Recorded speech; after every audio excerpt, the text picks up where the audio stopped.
আমি এখন আছি চন্দ্রনাথ মন্দিরের একদম সামনের দিকে, নিচের দিকে হেঁটে যাচ্ছি।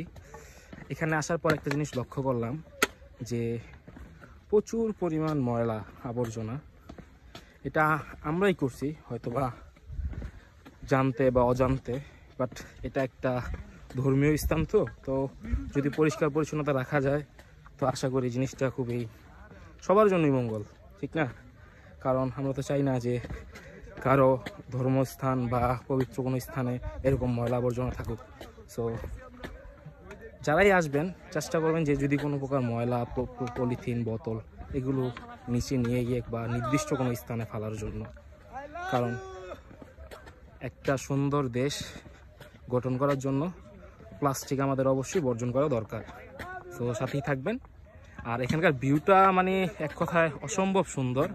আমার সাথে আছে হচ্ছে ভাইয়া আর আমি একসাথে ট্রাভেল করছি, আর আমাদের ট্যুরমেটটা অলরেডি নিচে চলে গেছে।